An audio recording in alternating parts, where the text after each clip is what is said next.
श्री गणेशाय नमः. श्री माधवनाथाय नमः. श्री देवनाथाय नमः. तस्मै श्री गुरवे नमः. देवाचे नाव विनायक नारायण जोशी. आई सौभाग्यवती गोदावरीबाई जोशी.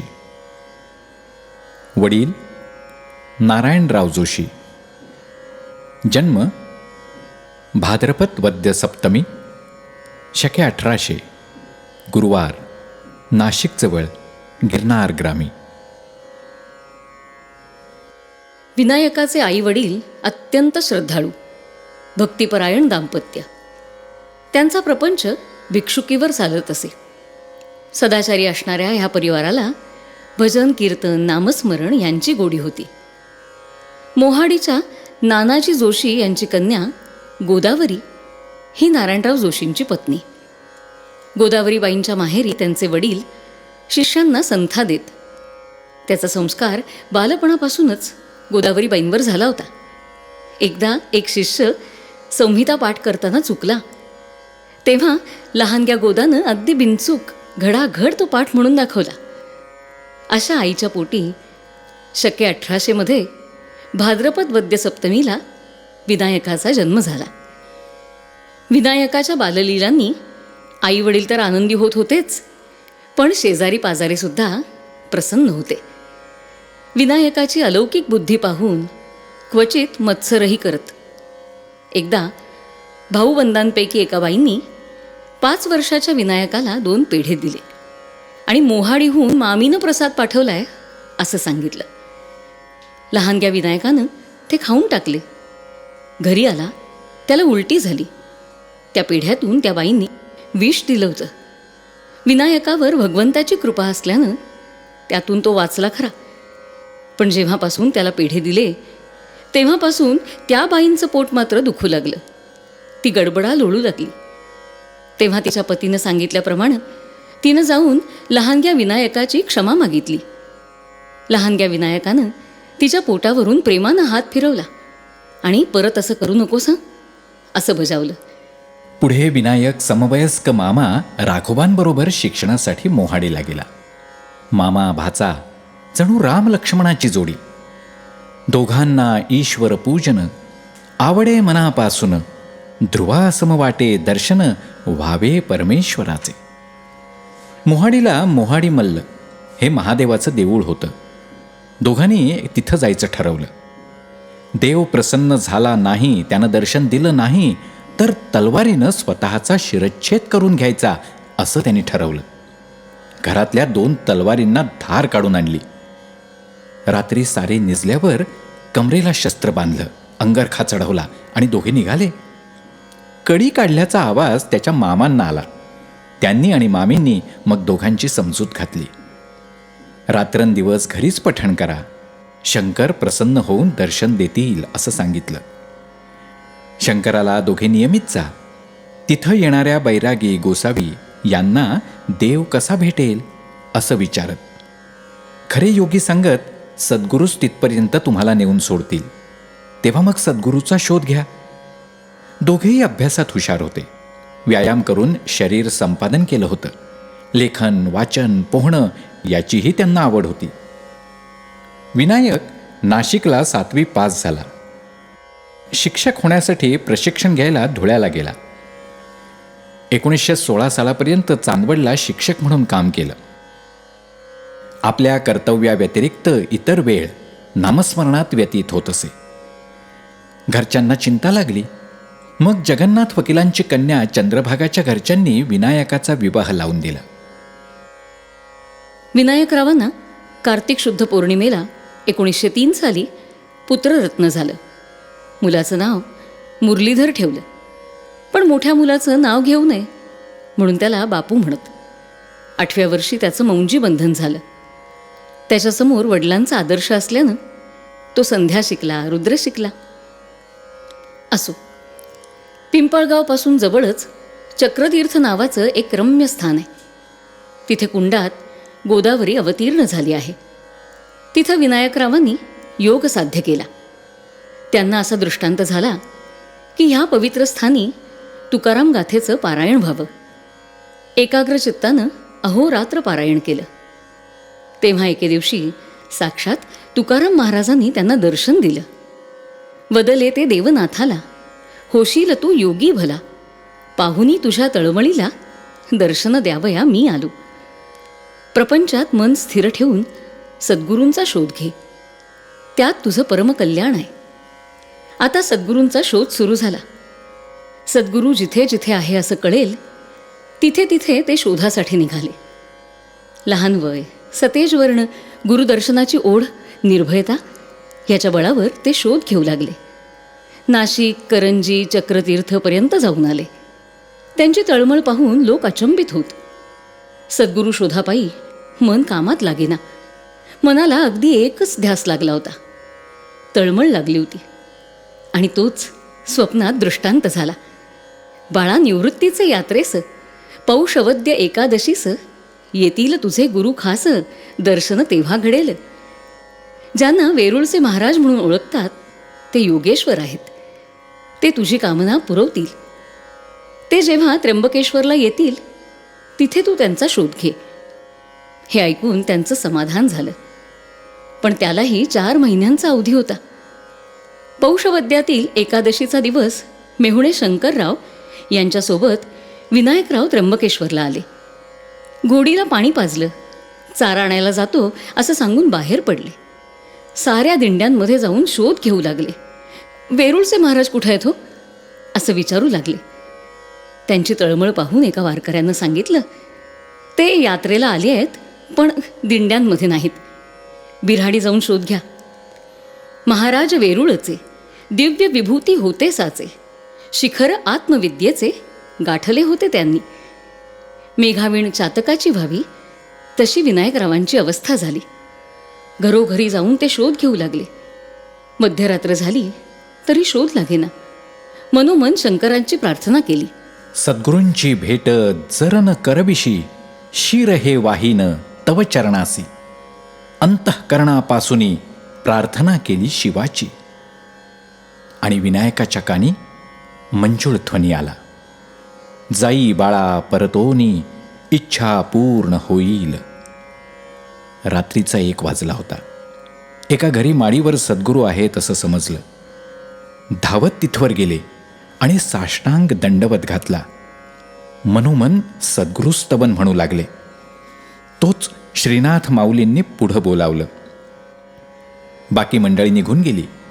विनायकराव म्हणाले, मला मंत्रोपदेश द्यावा, मला अभेरू नका. हे बोलणं ऐकून श्रीनाथ म्हणाले, मी नाशिकला मोहनसिंग परदेशींच्याकडे उतरतो, तिथं मला भेट. पण दीक्षेसाठी पत्नीची परवानगी घेऊन ये. विनायक घरी आले. पत्नीने श्रीनाथांना भेटायला यावं म्हणून तिच्या माहेरी सत्यनारायण आहे, आपल्याला बोलावलंय, जाऊया असं सांगून तिला नाशिकला आणलं. सोबत 2 वर्षांचा बापू होता. रस्त्यात खरं कारण सांगितलं तर पत्नी चिडून आईकडे गेली. श्री माधवनाथांनी सांगितलं, पत्नीला घेऊन ये. मग विनायकराव पत्नी आणि सासूला घेऊन आले.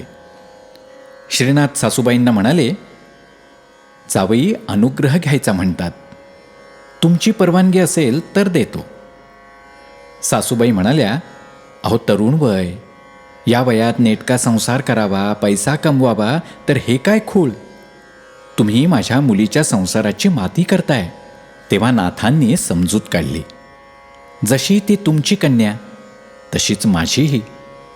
त्यांच्या संसाराचा भार मी घेईन, काळजी करू नका. 1905च्या पौषवद्य चतुर्दशीला श्रीनाथांनी विनायकरावांना आणि त्यांच्या पत्नीला अनुग्रह दिला. आपल्या शिष्याची तळमळ पाहून श्रीनाथ म्हणाले, मी तुझ्यासाठीच इथं येणं केलंय. मागच्या जन्मीचा तू योग भ्रष्ट आहेस. खेचरी विद्या शिकण्याचाच तुझा जन्म आहे. तुझ्या चित्ताची स्थिरता, मनाची एकाग्रता साधली की मग मी योग शिकवीन. यासाठी आत्मचिंतन आवश्यक आहे. तू पंचवटीत जाऊन एकांतात आत्मचिंतन कर. आपल्या संप्रदायामध्ये योग आणि भक्ती यांचा समन्वय साधलेला आहे. तीर्थाटन करून येईन आणि पुन्हा तुला भेटेन. त्यानंतर सद्गुरू माधवनाथांनी विनायकरावांना खेचरी मुद्रा शिकवली. आपली जिव्हा वडवूनी पडजिभेच्या छिद्रांमधूनी नेऊन ठेवणे भ्रुकुटी स्थानी या नाव खेचरी. जिभेखालची आडवी शीर धारदार शस्त्रानं छेदावी. हिरडा आणि सैंधवाचं चूर्ण त्या जिभेवर घासून ती लांब करावी. एका आठवड्यानंतर शस्त्रानं पुन्हा छेदावी. पुन्हा नित्य चूर्ण घासावं. अशा प्रकारे पडजिभेचा मार्ग मोकळा होतो. मग चालन आणि दोहनाचा सराव करावा.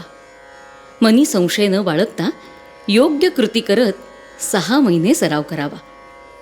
जिव्हा इतकी लांबेल हृदयावरी खेळेल, भ्रुकुटी मध्यावरी रमेल एकचित्त.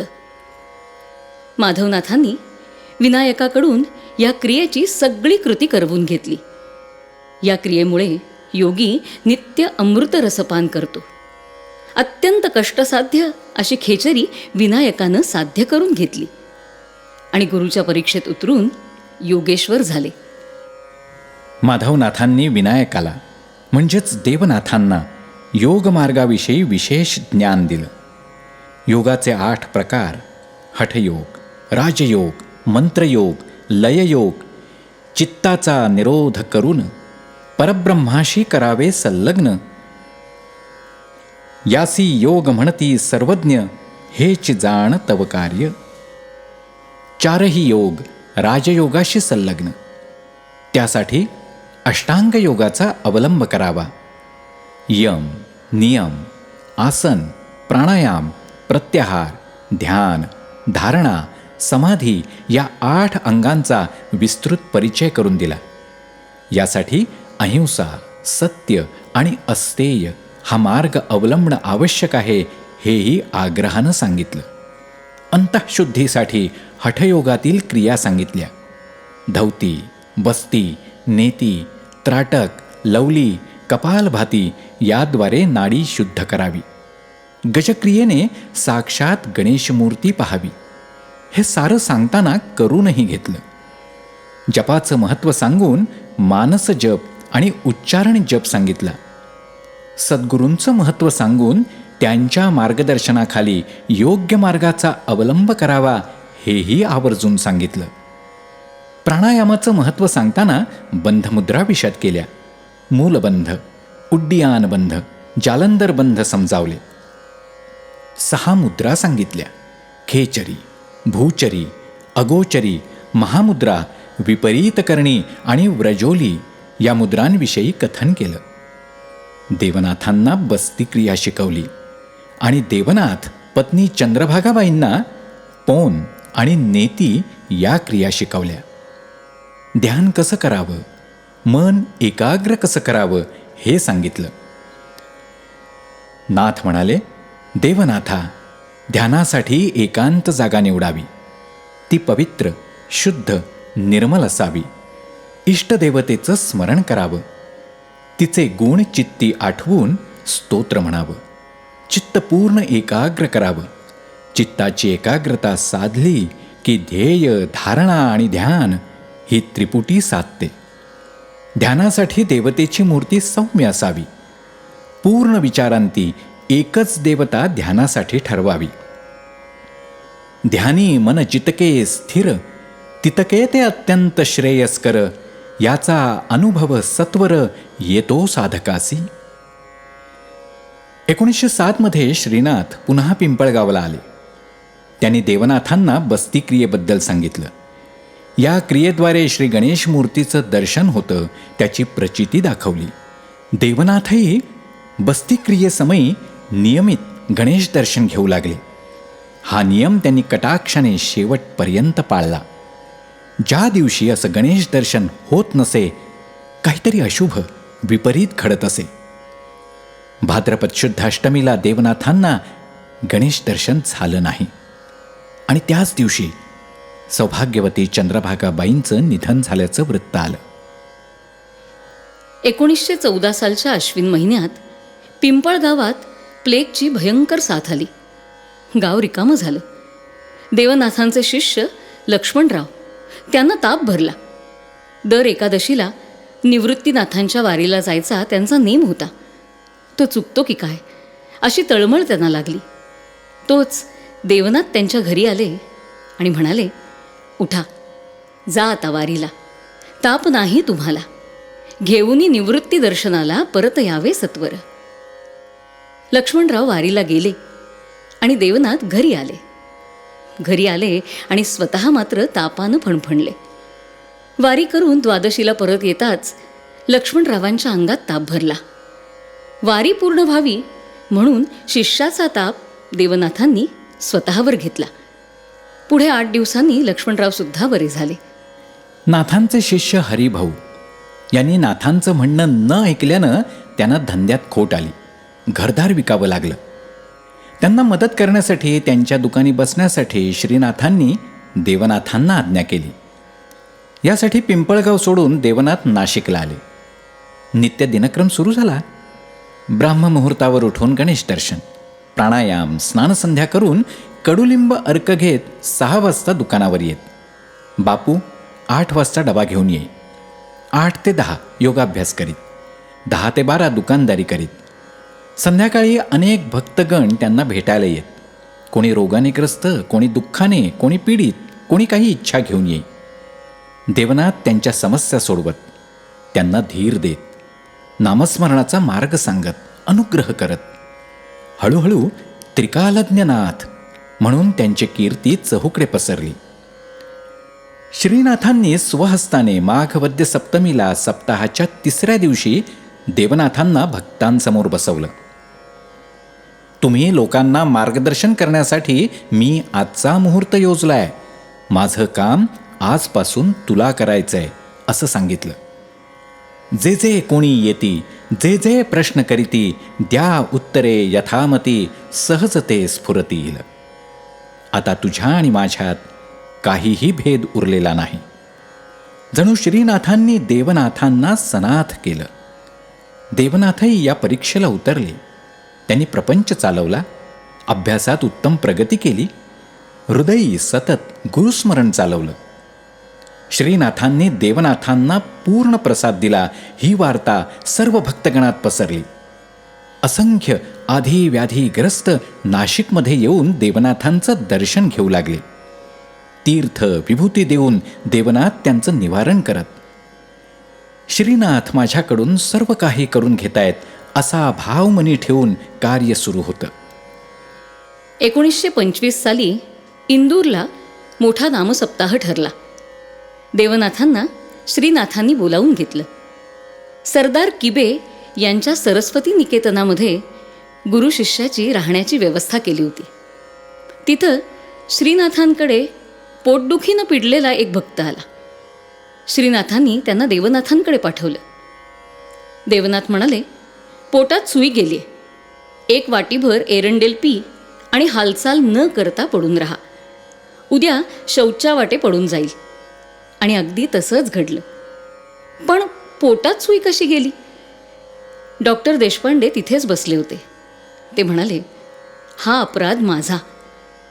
दाताचं काम करत असताना सुई चिमट्यातून निसटली आणि सरळ पोटात गेली.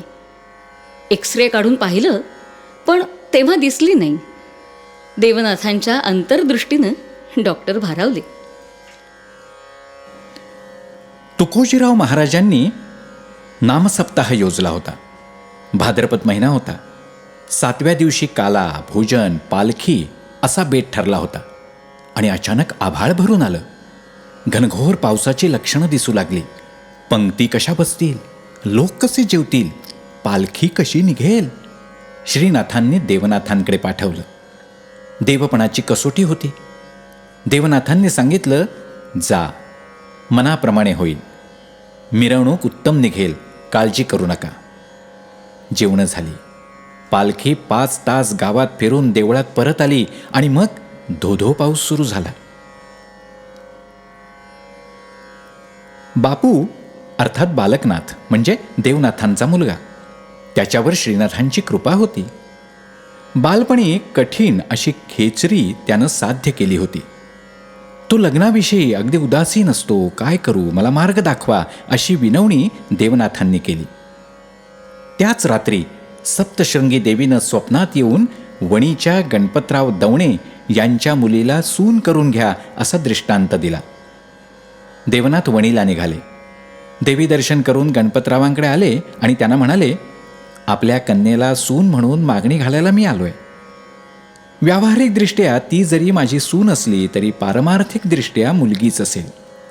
पुढे श्रीनाथांच्या आशीर्वादाने विवाह पार पडला.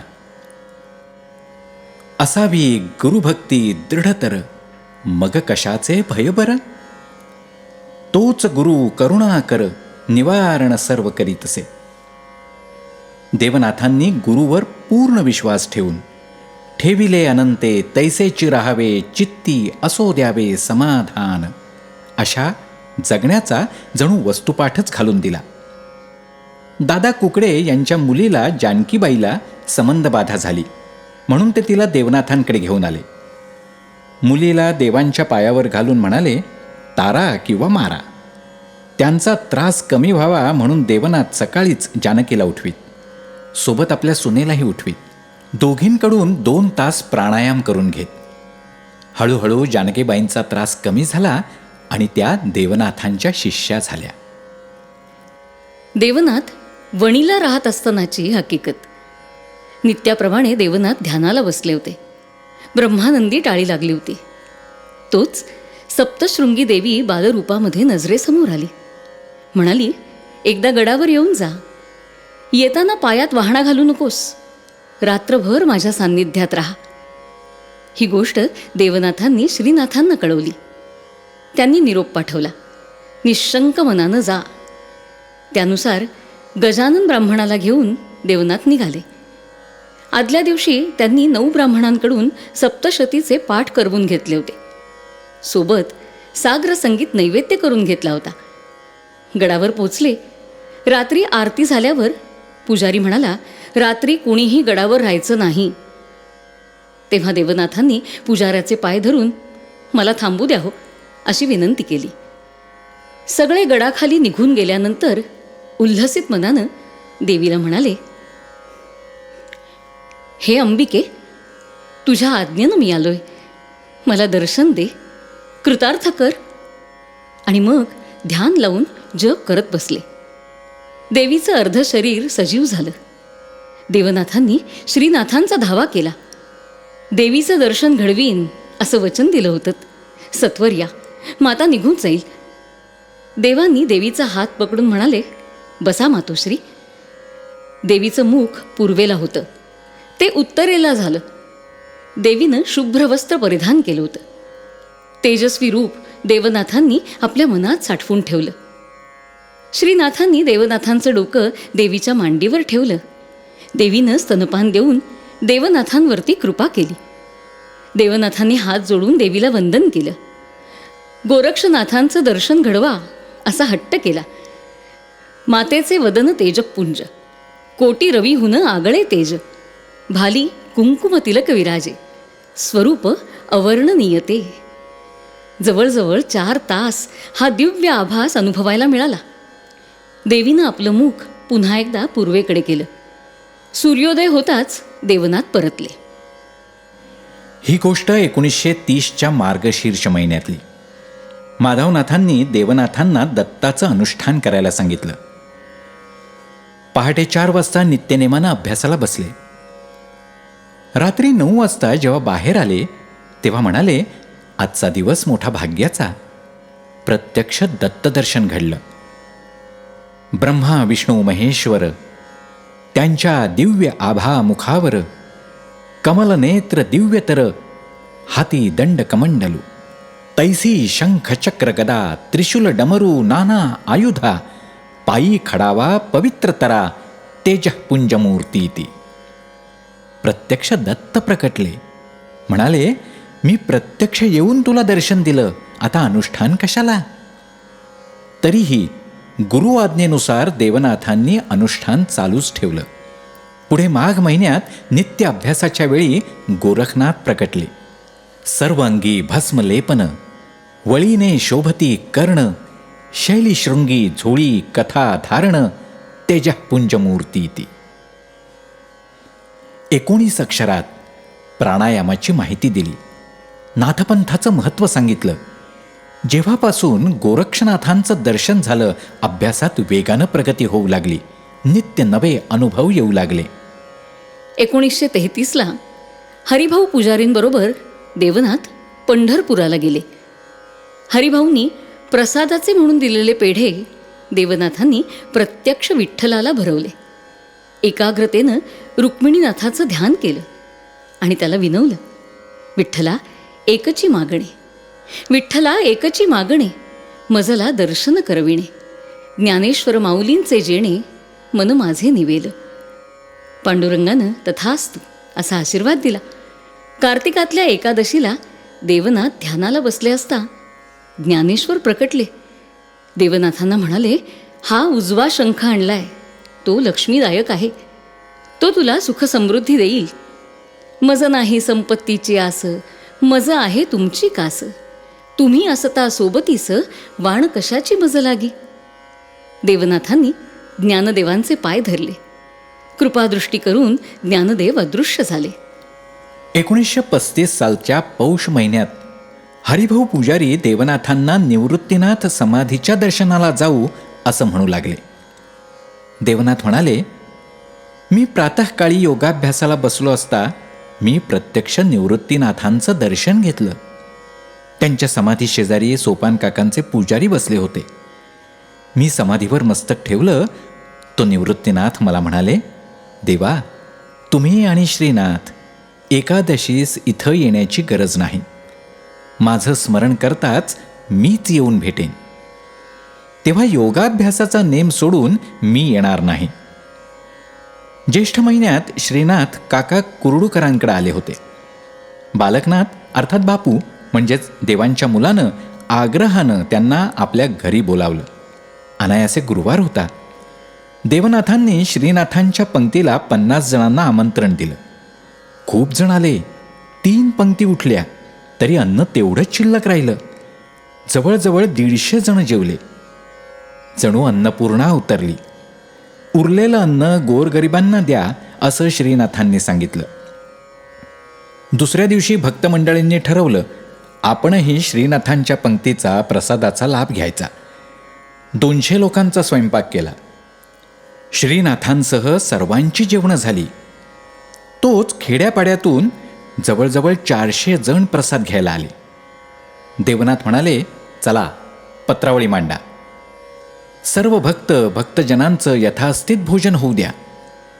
भांड्यामध्ये जेवढं अन्न होतं एवढ्या जणांची जेवणं होऊनही तेवढंच परत शिल्लक राहिलं. गुरु सामर्थ्य धन्य धन्य, अचार अपाट अगम्य, कोण करू शके वर्णन, शब्दापुरे त्यास्तव. देवनाथांचे एक शिष्य विनायक रामचंद्र जोशी यांनी त्यांना पत्रातनं विचारलं, ध्यान कसं करावं. यावर देवनाथांनी उत्तर देताना मानसपूजा सांगितली. आराध्य देवतेचं सगुण साकार रूप डोळ्यासमोर आणावं. ती सजीव असल्याची कल्पना करून आपण मूर्तीजवळ बसलोयत अशी कल्पना करावी. मूर्ती नीट न्याहाळावी. मनानंच उत्तम पूजा साहित्य आणावं. आत्यंतिक प्रेमानं स्तुती करावी. मनानंच देवतेला आसन द्यावं, अभ्यंगस्नान घालावं, अभिषेक घालावा, वस्त्रानं कोरडं करावं. षोडशोपचार पूजा करावी. पुष्प धूप दीप नैवेद्य अर्पण करावा. षड्रस अन्ने वाढावीत. आग्रह करावा. तृप्त करावं. विडा दक्षिणा अर्पण करावी. हे सारं इतकं मनापासून करावं की काल्पनिकही वस्तूस येतो खरेपणा खास. दृढ अभ्यासाने आपली वृत्ती तदाकार झाली तर प्रत्यक्ष मूर्ती साकार होऊन आपल्याला आनंद मिळतो. दुसऱ्या एका भक्ताला देवनाथ लिहितात, ज्याला वाटतं की आपल्यावर ईश्वराचा कोप होऊ नये त्याने प्रथम आपला राग सोडावा. ईश्वराची दया हवी तर स्वतः दयाळू व्हावं. सत्संगतीत राहावं. सद्वर्तन ठेवावं. सदुपदेश ऐकावा. सदुपदेशे श्रद्धा वाढते. श्रद्धेने भक्ती दुणावते. भक्तीने उपासना घडते. नियम दृढ होत असे. सर्व प्राणीमात्रांशी सदा प्रेमानं वागावं. विषय सुखाबद्दल विरागी वृत्ती असावी. हेच खरं तप. वासनांचं संयमन हेच शौर्य. नित्यब्रह्माचा विचार हेच सत्य. कर्माविषयी आसक्ती आणि विषयांची संगती सोडून द्यावी हाच खरा त्याग. नियमित प्राणायाम हेच बळ. योगाभ्यास करणं हे भाग्य. भगवत भक्ती हाच लाभ. अनुकूल आणि प्रतिकूल वेदनांविषयी अलिप्तपणा ठेवणं हेच सुख. विषयभोगांची लालसा हे दुःख. संसार बंधाचे वा मोक्षाचे बीज जो जाणे नरसाचे. सुज्ञ तोची जाणावा माझे ऐसे मत शिष्यवरा. ज्याची देहादिकांवर जास्त ममता तो अज्ञ. ज्याच्या मनी संतोष नाही तो दरिद्री. चित्ताची एकाग्रता हेच ध्यान. तर घटकावर अंतर्दृष्टी टिकावी हेच समाधी सुख जाणावं. 1935 सालची गुरुपौर्णिमा. पुण्यात या निमित्तानं नाशिक, खान्देश, इंदूर, वऱ्हाड, नागपूर अशी अगदी दूर दूरून भक्तमंडळी आली. दंताळे नावाचे श्रीनाथ भक्त हा उत्सव करीत. त्यावर्षी श्रीनाथांची यथासांग पूजा झाली. अन्नदान, रात्री सुश्राव्य भजनाचा कार्यक्रम पार पडला. श्रीनाथांचा मुक्काम त्यांच्या शिष्या चंपाताईंकडे होता. सर्व नाशिककर मंडळी देवनाथांसह प्रसादाला तिथं गेली. गुरुमाऊलींनी देवनाथांसह सर्वांना प्रसाद दिला आणि देवनाथांना म्हणाले, विनायक तव कर माझ्या करी समोर. आपल्या हाती घेऊन तो कर मुखातील विडा दिधला. विनायका, माझ्याकडे बाकी काही राहिलं का? मी माझं सर्वस्व तुला देऊन टाकलंय. गुरुकृपा मिळवण्यासाठी तू खूप कष्ट घेतलेस, रक्ताचं पाणी केलंस. आता फक्त श्रीनाथ पंथाभूषण शैली शृंगीचं देणं तसेच हस्तीचे कंकण राहिले विनायका. तुम्ही सुखाने नाशिकला जावं. आमचं कार्य आता संपलंय. असे निर्वाणीचे शब्द ऐकून देवनाथांच्या डोळ्यातून अश्रू वाहू लागले. असं का म्हणता? तुमची कृपा आम्हावर अहोरात्र असावी. आम्हाला सोडून जाऊ नका. देवनाथ विनवू लागले. श्रीनाथांनी देवनाथांची समजूत काढली. आम्ही बोलावू त्या त्यावेळी येत जा. मुळीच काळजी करू नका असं म्हणाले. काही दिवसांनंतर श्रीनाथांचे शिष्य तात्याजी देव यांनी विनंती केली की आपण माझ्याबरोबर नागपूरला या. माझं घर पवित्र करा. नाथांनी मान्य केलं. नाशिकला देवांना स्टेशनवर या म्हणून कळवलं. मेल नाशिकला आली. श्रीनाथ स्थानकावर उतरले. देवनाथ त्यांच्याबरोबर नागपूरला जायचं या विचारानं सामानासह आले होते. श्रीनाथ त्यांना म्हणाले, तुमचा बुडतो अभ्यास असता आमच्या समवेत. जेव्हा बोलवू महाहवनास तेव्हा येणे करावे. त्यांच्या पाठीवरून हात फिरवला आणि म्हणाले, तू नको येऊ. देवनाथांना खूप वाईट वाटलं. श्रीनाथांची काळजीही वाटली. तात्याजींना नाथांची काळजी घ्या असं म्हणून परत परत बजावलं आणि मंडळी घरी आली. फाल्गुन वद्य षष्ठीला बस्तीच्या वेळी देवनाथांना गणेश दर्शन झालं नाही. मनाला हुरहुर लागली. चित्त अस्वस्थ झालं. संध्याकाळच्या वेळी तार आली. श्रीनाथ अत्यवस्थ आहेत. त्वरित हिंगणघाटला निघून यावं. तोच दुसरी तार आली. श्रीनाथांचं निर्वाण झालं असून पार्थिव घेऊन आम्ही इंदूरला चाललो आहोत. आपण तिथंच या. वार्ता ऐकून इंदूर नगरी शोकसागरात बुडून गेली. अखेरच्या दर्शनासाठी अपार जनसमुदाय लुटला. देवनाथ नाथ मंदिरात पोचले. जिवंतपणी जे तेज होतं तसेच सतेज श्रीनाथ दिसत होते. खरे पाहता योगी यास, जन्म मृत्यू कैसा त्यास. लौकिकार्थ जड देहास, सोडिती ते स्वेच्छेने. शोक आवरून पुढील व्यवस्था केली. चंदन चितेत तूप आणि चंदनाच्या सहाय्यानं अग्निसंस्कार केला. सर्व क्रियाकर्म देवनाथांनीच केलं. श्रीनाथांच्या सन्निध असलेल्या रामभाऊ कुलकर्णी यांनी देवनाथांना प्रार्थना केली की आपण श्रीनाथांचं कार्य चालवा. श्रीनाथांच्या गळ्यातील कंठी आणि हातातील चक्र स्वीकारून त्यांची परंपरा चालवा. तेव्हा देवनाथ म्हणाले, बाळांनो, चक्रकंठी दर्शनाप्रत ठेवा सर्व भक्तांच्या. श्रीनाथांच्या पवित्र गादीस पाय मी न लावीन, परी नित्य त्यांच्या कार्यास चालवीन मी यथामती. पुढे गुरुपौर्णिमेपर्यंत सर्व भक्तांच्या आग्रहाखातर देवनाथ इंदूरला राहिले. विदर्भातले 2 भक्त गुपचूप श्रीनाथांच्या काही अस्थी घेऊन निघाले. त्या रात्री देवनाथांना दृष्टांत झाला. श्रीनाथ येऊन म्हणाले, बाळा, अस्थी नेल्या रे. देवनाथांनी तात्याजींना तत्परतेनं पत्र लिहिलं. अस्थी घरी ठेवू नयेत, स्वतंत्र जागा घेऊन तिथं व्यवस्था करा. त्या अस्थीवर समाधी मंदिर बांधलं. तिथं नित्यनेमानं पूजा होते. नाथषष्ठी उत्सवही होतो. श्रीनाथांच्या प्रथम पुण्यतिथीला देवनाथ इंदूरला गेले. नामसप्ताह, अन्नदान केलं. शिष्यांना म्हणाले, हे तुमच्यासाठी पंढरपूर, दरवर्षी येत जा. श्रीनाथांनी आपलं सर्व ज्ञान सामर्थ्य देवनाथांकडे संक्रमित केलं. इंदूरचा एक प्रसंग आहे. अनेक संन्यासी देवनाथांकडे प्राणायाम, योगक्रिया शिकवा म्हणून येत. श्रीनाथांच्या कृपेनं देवनाथ त्यांना योग्य मार्ग दाखवित असत. एकदा एक साधू सिंह आणि सिंहिणीला बरोबर घेऊन देवनाथांना भेटायला आला.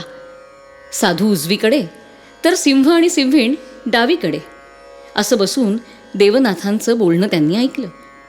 समाधान झाल्यानंतर साधू निघाला, गाडीत जाऊन बसला. पण सिंह दाम्पत्य काही उठायला तयार नाही. शेवटी देवनाथांनी त्यांच्या पाठीवरनं हात फिरवला. म्हणाले, जा बाळांनो, उठा आता. तेव्हा ते उठले आणि गाडीत जाऊन बसले. एकदा देवनाथ करवीरला श्रीनाथांच्या जन्मस्थळी आले होते. तिथे एक स्वामी देवनाथांना भेटायला आले. त्यांना अहंकाराचा वारा लागलेला होता. देवनाथांना म्हणाले, मी प्राणायाम साधून माझं आसन उंच उचलून दाखवतो.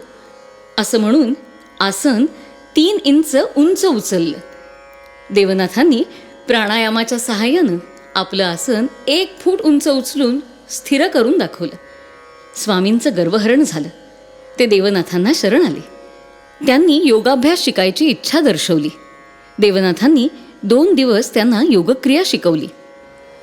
गुरु म्हणून देवनाथांनी त्यांना शरण आलेल्या अनेक भक्तांना अनेक संकट प्रसंगी सहाय्य केलं. कुणाची व्याधी हरण केली, कुणा घरी साक्षात अन्नपूर्णेचा वरदहस्त प्राप्त करून दिला, कुणा भक्ताला अपघातातून सुरक्षितरित्या वाचवलं. गुरुवर पूर्ण विश्वास ठेवून आपला स्वधर्म सांभाळणाऱ्यांना, कर्मयोगाचं आचरण करणाऱ्यांना आपल्या ध्येयाप्रत पोचवलं. कुणाला कन्यारत्न तर कुणाला पुत्रलाभ होईल असा आशीर्वाद दिला. कुणाला योगाभ्यासाचं मार्गदर्शन केलं, कुणाची समंत बाधा दूर केली. परीक्षेच्या वेळी कोणाच्या पाठीशी कृपादृष्टी ठेवून यश मिळवून दिलं, तर कधी धार्मिक ग्रंथवाचन करवून घेतलं. होम हवन करून मनोकामना पुऱ्या करविल्या. अशा प्रकारे गुरुकृपादृष्टीचा उदारपणे वर्षाव केला. भक्तांचे सर्व मनोरथ तुम्ही पुरविता क्षणात, संसारी असून परमार्थ कैसा करावा शिकविला. श्री माधवनाथांचा नागपूरला सूरज प्रसाद नावाचा एक शिष्य होता. त्यानं परमार्थ कसा करावा याविषयी देवनाथांना विचारलं. तेव्हा देवनाथ सांगतात, थोडे संभाषण करणे, परिमित असावे बोलणे, फार वटवट न करणे साधकाने.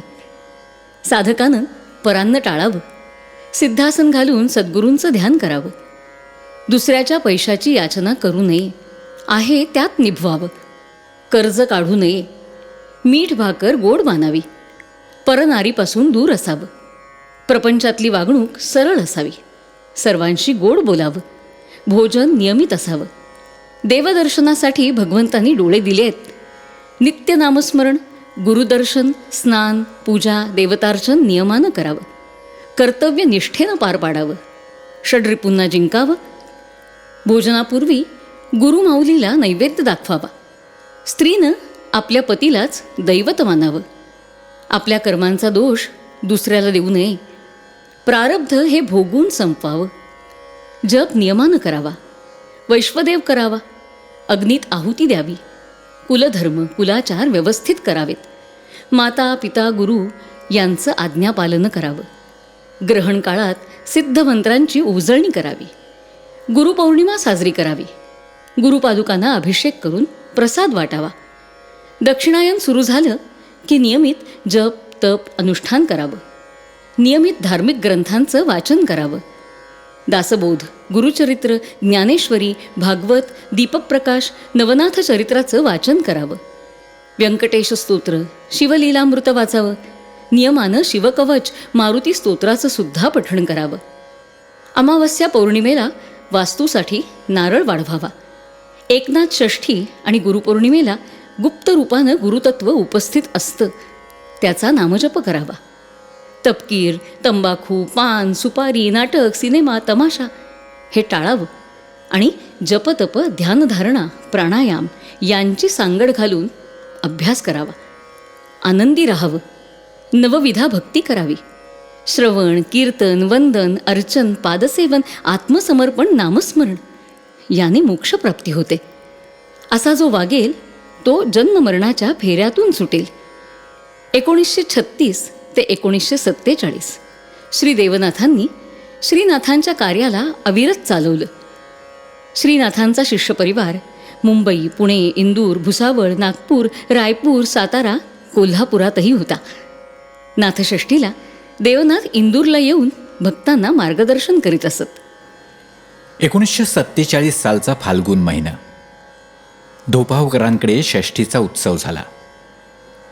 पिंपळगाव, गरुडेश्वरी आले. विठ्ठल रखुमाई दर्शनानं त्यांना गहिवरून आलं. शिष्य मनोहराला म्हणाले, हे माझं शेवटचंच दर्शन, आता काही पुन्हा येणं होणार नाही. शिष्याच्या हृदयात कालवाकालव झाली. असं का म्हणता? असं विचारल्यावर अरे म्हातारपण आलं असं म्हणाले. पुढे नाशिकला काळे मास्तर भेटले. त्यांना म्हणाले, तुम्हाला मुलगा होईल, त्याला 5व्या वर्षी पंढरपुरी घेऊन जा. आपण आम्हासोबत यावं असं म्हटल्यावर म्हणाले, आता माझं येणं कसलं? आता वृद्धापकाळी बापूजवळ राहावं या विचारानं त्यांनी बापूजवळ खामगावी जायचं ठरवलं. दरम्यान गुरुमाऊलींनी दुसऱ्याच्या व्यथा व्याधी या भोगायला स्वेच्छेने घेतल्या. अकोल्याच्या काळे यांच्या आईचा दमा, वरणगावच्या बाईंच्या पतीचा ताप देवांनी स्वतःवर ओढवून घेतला. मुदलियार वैद्यांना जेव्हा देवांची तब्येत दाखवली तेव्हा ते म्हणाले, महाराजांना रोग तर काही, मजला मुळी दिसत नाही, नाडी हो लवलाही, उत्तम आहे चालत. औषधोपचारानं प्रकृतीला उतार पडला तसं देवनाथांनी औषध घेणं बंद केलं. बापूच्या आग्रहामुळं देवनाथांनी डॉक्टर पारसनिसांना आपली तब्येत दाखवली. डॉक्टर म्हणाले, विकार कोणताच नाही, पण अशक्तपणा मात्र आहे.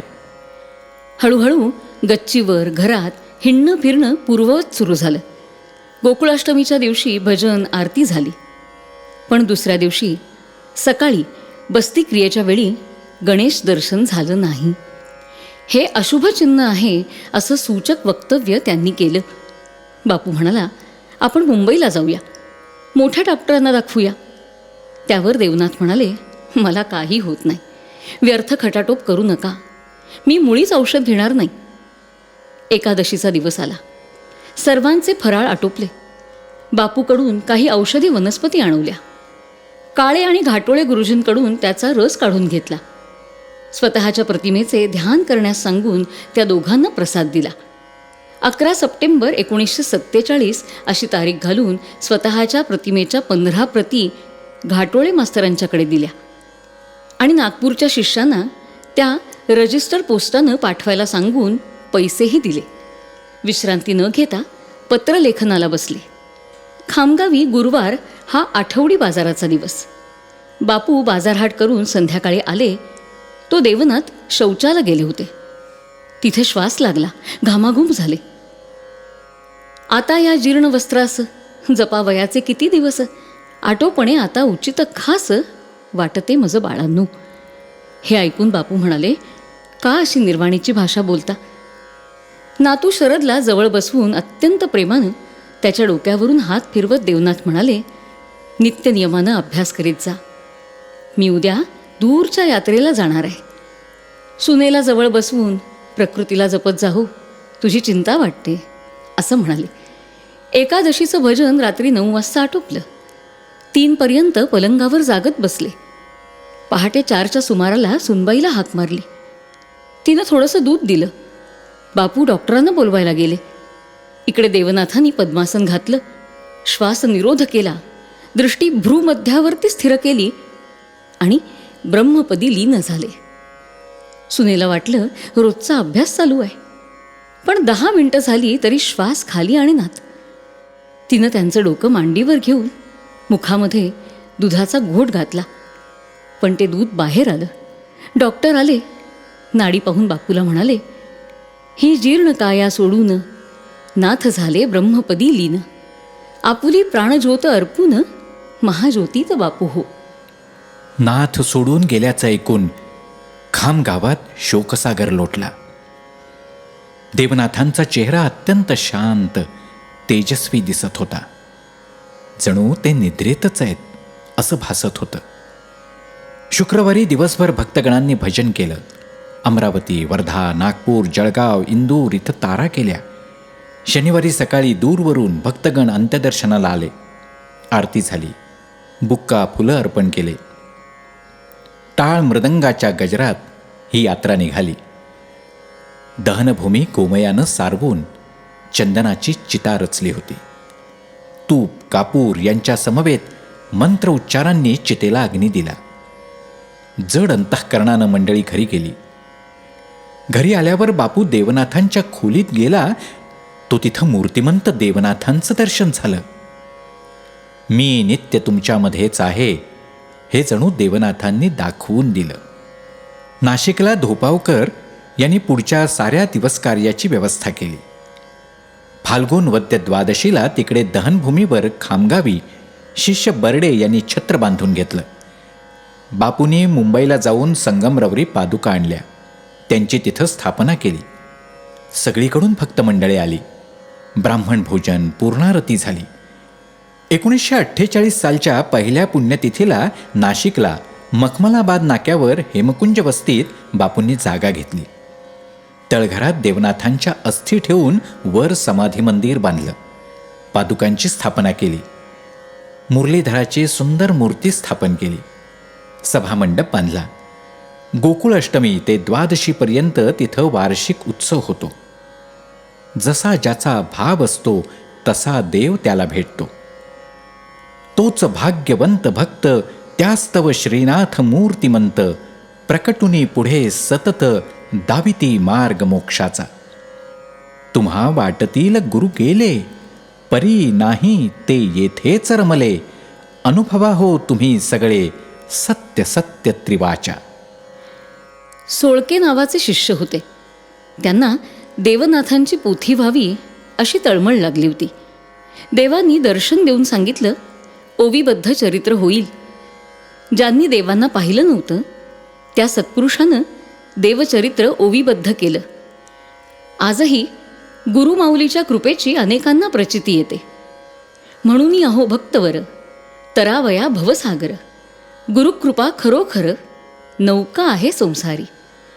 गुरुकृपेची थोरवी काय सांगू मी या भवी, सर्व दुःखातुनी विमोचवी तीही गुरुकृपा. समाधी घेतल्यानंतर तारिले अनेक भक्तवर, कृपा करीती सर्वांवर, दृढ भाव मात्र पाहती. म्हणून भक्तजनांनी गुरुवर दृढनिष्ठा ठेवावी. ते निश्चित कठीण प्रसंगातून आपल्याला तारून नेतील हा विश्वास बाळगावा. श्री देवनाथाय नमः. श्रीनाथाय नमः. तस्मै श्री गुरवे नमः.